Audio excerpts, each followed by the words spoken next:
안녕하세요. 얘도 강좌 하나 열겠습니다. 데카르트와 종교 재판이라는 제목으로 재밌는 강좌를 하나 열겠습니다. 휴가 잘 보내고 계시죠? 데카르트는 현대를 열었던, 그죠? 모던 근대라 그러기도 하고, 참 번역이 통일이 안 되는데, 현대를 지금이라고 20세기부터 현대라고 말을 하면 사실 15, 16세기는 근대라고 해야 되는 게 맞습니다. 중세가 있고, 그죠? 근세, 모던이 처음 열리는 그러한 시대를 살았던 데카르트. 그의 유명한 성찰은 근대 철학의 모더니티의 출발점으로서 엄청나게 중요한 그러한 철학적 출발점을 열었던, 그게 코기토 에르고숨이 나오는, 그죠? 그러한 책인데, 이 성찰, 데카르트의 성찰이라고 하는 메디타치오네스라고 하는 이 책은 사실은 후기에 나온 책입니다. 사실은 데카르트는 수학자, 기하학, 그 다음에 광학에 또한 관심이 있었고, 기상학에 엄청난 영향을 미쳤던 사람입니다. 그죠? 그는 사실 예수회 학교를 10년 다니면서 자기의 철학을 세웠던 사람이니까 상당히 스콜라 철학에 정통해 있었던 그런 철학자죠. 그런데 근대가 되면서 과학이 발달하게 되고, 그죠?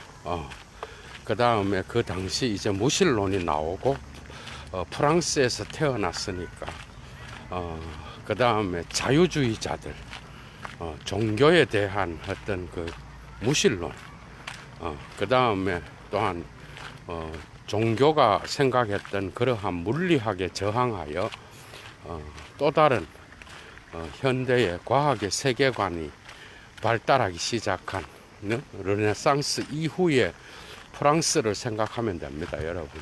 15세기 말에 태어나서 16세기에 1637년도에 이제 방법서설을 내죠, 그죠? 그러니까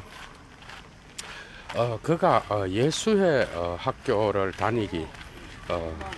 다니면서 스콜라 철학을 배우고 거기에서 교육을 받으면서 졸업 후에 그는 엄청난 여행을 하게 되는 거죠. 유럽 전체를 여행하기도 하고, 그 다음에 또 데카르트는 또 한 가지 위대한 점이 있는데, 그게 한 가지가 뭔가 하면은 그 독특한 그 당시에 장교 군대를 자원해서 들어가게 됩니다. 그래서 네덜란드 쪽에서 또 오래 살게 되는데, 그 당시에 장교로서 또한 역할을 했고, 그러면서 엄청나게 많은 여행을 하게 되는 거죠. 유럽 주변을. 그러면서 그는 1619년에 독일의 울름이라고 하는 그런 작은 마을을 여행하게 되는데, 거기에서 겨울에 불을 지피다가 난로가에서 낮에는 환상을 보고 밤에는 영감을 받는 그러한 경험을 하게 되죠, 그죠? 그러니까 방법서설이라고 하는 이 데카르트의 책은 사실은 그 학문적인 책이라기보다는 데카르트의 여행 기록과 더불어서 자기의 학문이 어떻게 발전하게 되는지, 방법에 대한 어떤 그러한 인식이 어떻게 생기는지를 추적하는 그런 책입니다. 그러니까 전기라기보다는 여행 기록과 더불어서 자기의 그 사상이 어떻게 발전해 가는지를 발전해 가는지를 그 다음에 나열해 놓은 그런 책이죠. 그러니까 방법서설에 보면 대충 그의 정기도 어느 정도 포함되어 있다라고 할 수 있겠죠. 그러니까 1619년에 어떤 그 영감을 받았던, 한상을 보고 밤에는 영감을 받았던 그 난로가의 경험, 그죠? 그 난로가. 그래서 성찰에도 보면은 난로가에 있는 감각을 설명하면서 난로가를 이야기하죠, 데카르트가. 그죠? 그러니까 여러분들이 철학을 공부하기 위해서는 이 데카르트의 성찰은 무조건 읽어야 됩니다. 이걸 읽지 않고는 그 뒤에 칸트랑 그 뒤에 어떤 그 철학들이 계속 이야기들, 심지어 하이데거, 데카르트의 이 철학을 인용하지 않는 그런 현대 철학자는 아무도 없어요. 아무도. 그 정도로 중요하고, 비판을 하든 그 다음에 인용을 하든 간에 레비나스는 자기의 대타자를 성찰해서 갖고 오죠. 그죠? 성찰의 어떤 그 신존재증명으로부터 갖고 가고, 그 다음에 또 그 제1 철학의 원리라고 하는 이 책도 아주 중요합니다. 그죠? 철학의 원리. 그러니까 그걸 제1 철학이라도 번역을 하는데, 이런 책들은 주로 후기에 나온 거예요.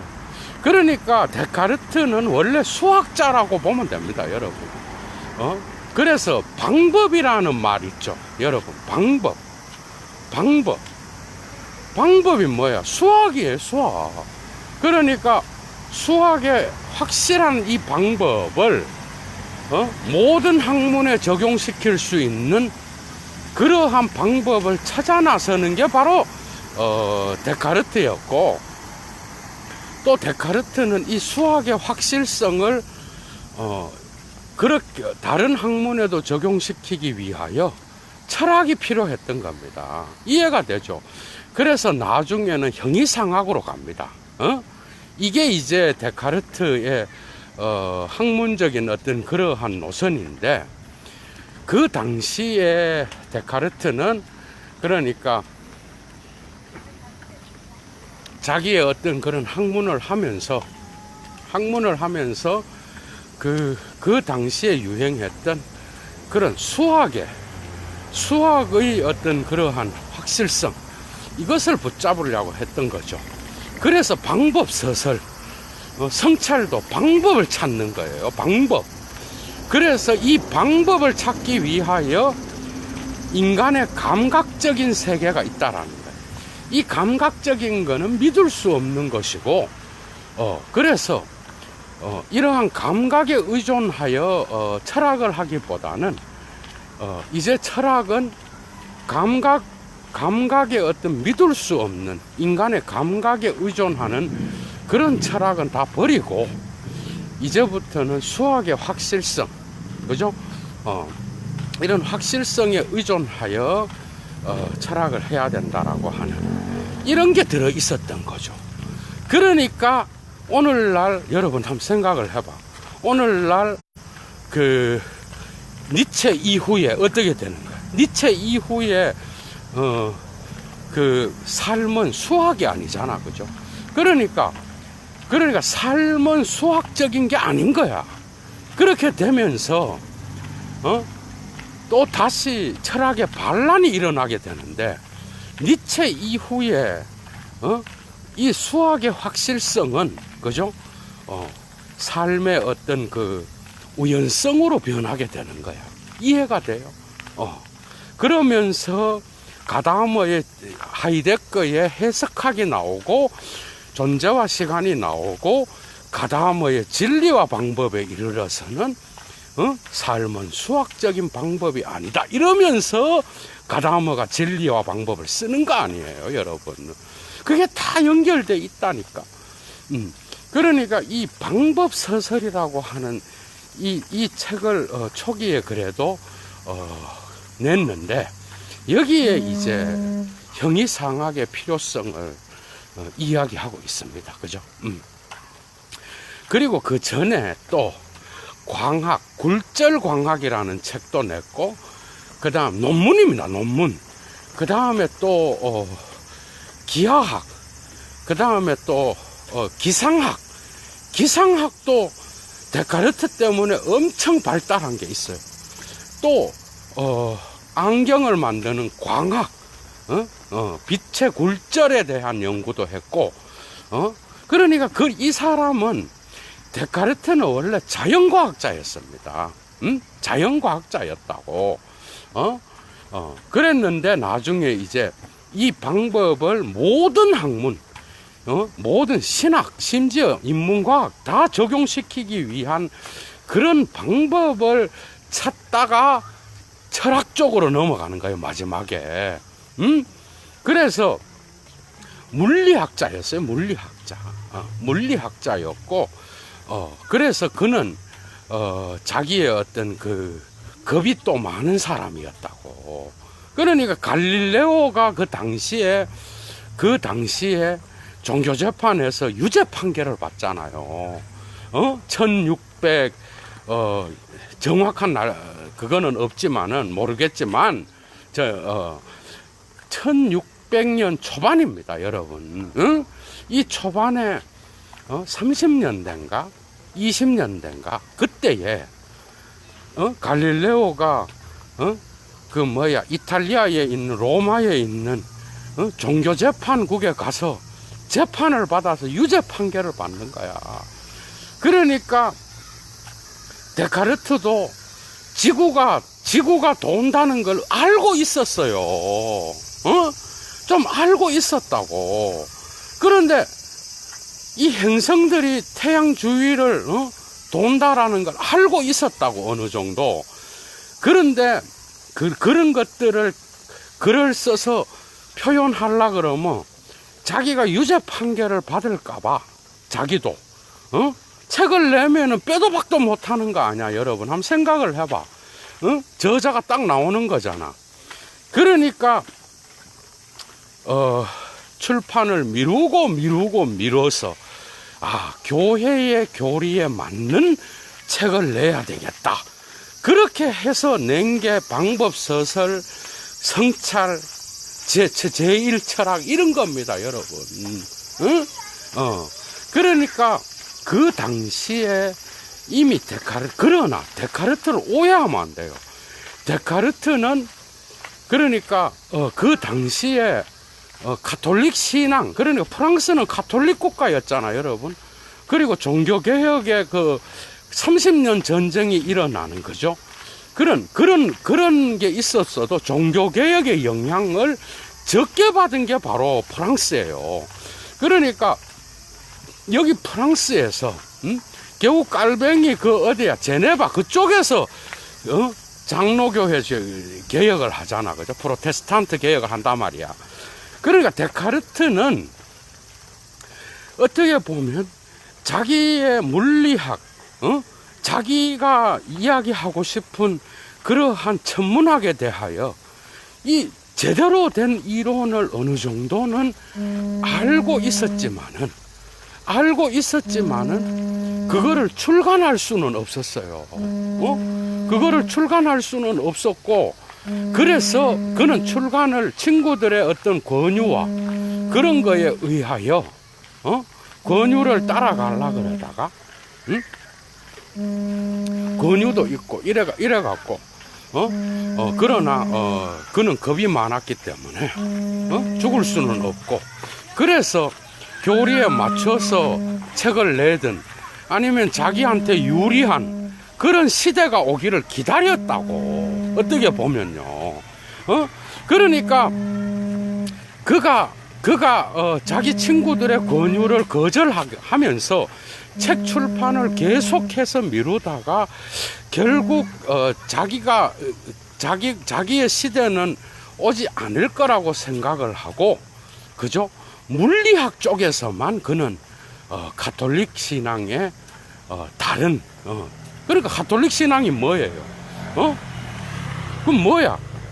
지구가 그죠? 지구가 중심이니까 지구는 돌지 않고 그 뭐야? 태양이 돈다는 거, 지구가 중심이라는 거예요. 하나님이 만든 이 지구, 그죠? 그러니까 이 지구라고 하는 이것이 돈다. 그러니까 그 말만 하면은 그냥 종교 재판에 가서 그러니까 가톨릭은 스콜라 철학에 물리학이든 뭐든 스콜라 철학에 제한되어 있었어, 그 당시에. 그런데 데카르트는 자기 물리학에 대한 이 지식은 성서와 조금 이런 가톨릭의 어떤 교리, 도그마랑 다른 생각을 갖고 있었습니다. 행성이 태양 주위를 돌고 뭐 이런 얘기를 굴절이라든지 굴절 광학에서도 얘기를 하고, 그 다음에 또 기하학, 기상학 이런 데 다 얘기를 하는데, 그거를 방법이라고 하는 이 단어에 집중시킴으로써 그런 것들은 방법을 설명하기 위한 부수적인 거라고 하는 이런 방식으로 착각을 하게 만들어서 검열을 피했다라고 말을 하고 있어. 그런데 어쨌든 그런 말들을 노골적으로 표현하지 못했습니다. 그러면 데카르트가 그리스도교에 대한 신앙을 갖고 있지 않았느냐? 갖고 있었어요. 그러니까 그는 그 당시 물리학에 대한 어떤 이론은 그죠? 그가 물리학에 대한 이론은 그가 조금 다른 생각을 갖고 있었지만, 그 외에 무신론자들 있죠. 리베르땡이라 그래. 불어로 리베르땡이라 그러는데 이 자유주의자라고 합니다. 이 니체는 자유정신이라 그래, 나중에. 그러니까 그 당시에 이미 파리에서는 무신론자가 있어서 1600년대 초반에요. 무신론자가 있었고 르네상스의 영향을 받은 그런 인문주의자들이 있었단 말이야. 그런데 그는 그들과 논쟁을 하면서 그리스도교의 신앙을 오히려 변호합니다, 여러분. 그게 데카르트를 잘못 알고 있는 자들이 너무 많아요. 그러니까 그가 가톨릭 신앙을, 그러니까 그리스도교의 신앙을 버리고 그가 속으로는 버렸지만 안 죽으려고 그냥 자기의 그 책들을 그런 방식으로 교리에 맞춰서 쓰고 있다라고 이야기하지만, 천만의 말씀, 그는 그리스도교의 진리, 물리학에 대한 물리학적 세계상은 다르게 갖고 있었지만, 그 당시 좀 지식인이라 그러면 다 갈릴레오가 맞다 그랬거든, 여러분. 그러니까 데카르트 역시도 자기가 아무리 생각을 해도 그쪽이 맞는 것 같은 거예요. 물리학의 연구, 그 당시에 이미 천체에 대한 연구가 있었고, 그죠?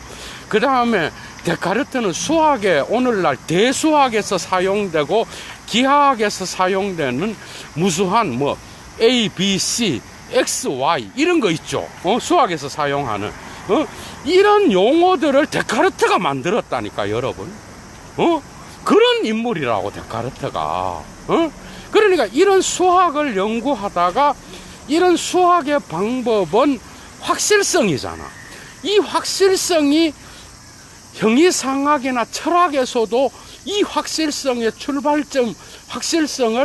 출발점으로 삼아야 된다라고 하는 과학의 시대를 살았다는 거죠. 이미 과학의 시대였습니다, 유럽은. 우리는 겨우 20세기 후반 이러잖아. 중반에도 제대로 된 과학의 시대를 못 살았잖아, 우리는. 그죠?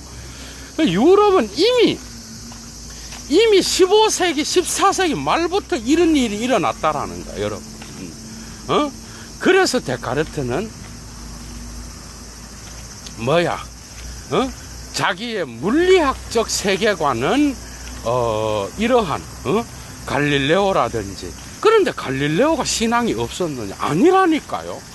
그게 아니라 하느님을 믿는데, 하느님을 믿어요. 그 사람들도 믿는데, 교회에서 말하는 그 가톨릭 교회가 지정해준 그 물리학적 진리, 그러니까 지구는 움직이지 않고 지구는 모든 행성의 중심이고 다른 행성들이 다, 심지어 태양까지도 다 지구 주변을 돈다고 생각을 했단 말이야. 왜? 그게 하느님의 어떤 그러한 왜냐하면 인간은 하느님이 만든, 성경에 나오잖아요. 하느님께서 만든 최고의 영물이잖아, 그죠? 하느님의 형상을 닮은 인간이 사는 이 지구가 움직이면 어떻게 되겠어요, 권위가. 그러니까 이런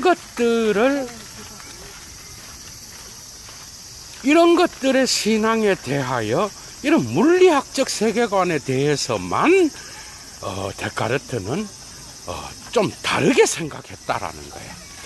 그러다가 여행 중에 1623, 4년도에 파리로 다시 돌아오는데, 파리에 다시 살면서 데카르트가 마침내 그 리베르땡이라는 이 자유주의자들과 엄청난 논쟁을 합니다. 거기서 예수의 신부들이 데카르트에 반해버린 거야. 왜? 논쟁을 너무 잘하고 그리스도교를 너무 잘 변호하는 거예요. 그래서 성찰이든 철학의 제1원리든 모든 그의 작품들은 그리스도교의 진리를 변호하는 겁니다, 여러분. 이해가 됐죠, 이제? 그런데 물리학적 세계관은 그리스도교가 그 당시에 상당히 뒤떨어진 그러한 스콜라 철학에 갇혀 있었고, 그러한 것들을 수정하여 새로운 시대에 맞게 그리스도교의 진리를 변호하려고 했다라는 거예요. 무신론자가 아니었다고, 데카르트는, 여러분. 그러나 물리학적 세계관은 그 당시 최첨단의 과학적 사고를 데카르트 역시 따라가고 있었기 때문에 그는 자기의 그러한 르몽드라고 하는, 세계라고 하는 그러한 책도 있었단 말이야, 그가.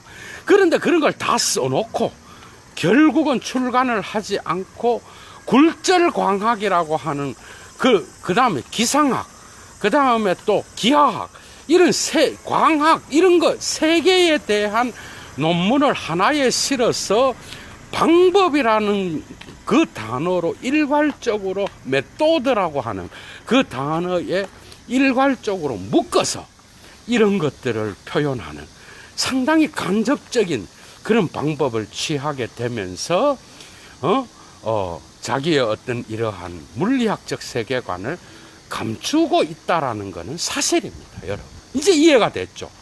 그래서 그는 종교 재판을 상당히 두려워했습니다. 인간이 뒤질 놈이 누가 있어요, 여러분? 한번 생각을 해봐.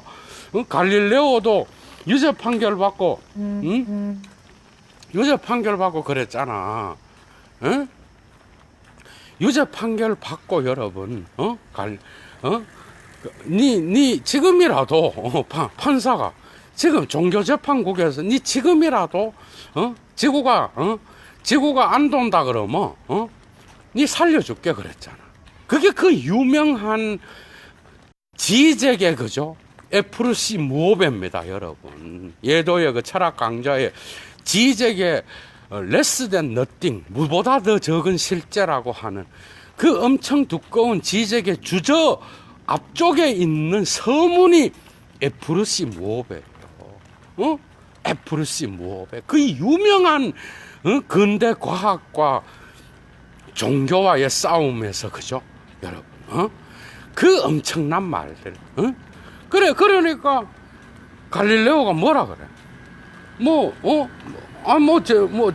자기 살아야 되겠거든, 여러분. 그러니까 지구는 안 돌고 태양이 돈다 그러죠. 하여튼 자기의 과학을 그냥 그래 니네들 말이 맞다 이러고 그 다음에 문을 나오면서 에프루시 모베라 그래. 지구는 여전히 돈다. 여러분 이해가 되죠? 그런데 갈릴레오든 데카르트든 이런 지성인들이 신을 안 믿었느냐? 아니라니까요. 여러분 믿었다고요. 믿었는데 이러한 여러분 한번 생각을 해봐. 성서가 과학책입니까 여러분? 성서가 과학책이야? 기가 찹니다. 오늘날 무슨 성서를 갖고 오늘날 포스트 모더니즘의 과학과 대화를 시도를 하고 코미디입니다. 코미디. 성서가 과학책이냐고. 성서가 과학책이 아니죠 여러분. 그거는 신앙서적입니다. 신앙을 위한 종교서적이라는 거죠. 그건 과학책이 아니잖아. 그런데 그 모든 종교의 서적을 모든 것들을 지배하는 시대에 있었다는 거죠. 그런데 지구가 여전히 돈다. 에프루시 모베 여러분. 여전히 돈다. 여전히. 지구는 여전히 돈다. 이 유명한 말. 그러면서 안 죽었잖아. 안 죽고 나중에 보이게 교회가 틀린 거예요 여러분. 개쪽을 당한 거지. 유럽에서 그때부터 무신론자가 그냥 대거 나타나기 시작하는 겁니다. 이제 이해가 돼요? 이런 역사가 있는 거야. 이 역사 중앙에 데카르트의 종교 재판에 대한 두려움이 숨어 있었던 겁니다. 그 역시도. 그래서 데카르트 역시도 자기의 어떤 그러한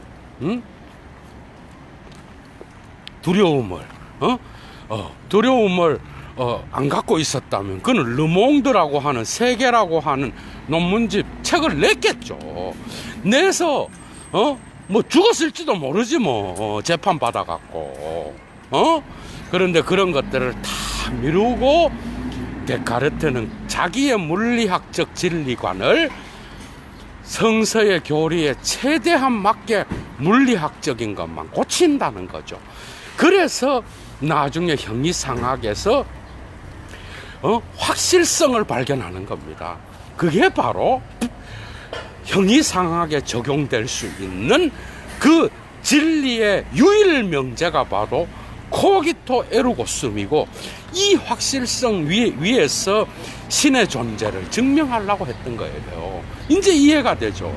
그러니까 그의 철학은 모든 것을 다 의심해보는 거야.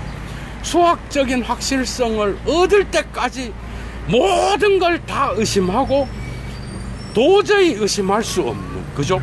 거기로부터 출발하는 그런 철학, 이게 왜 위대한 거예요, 여러분?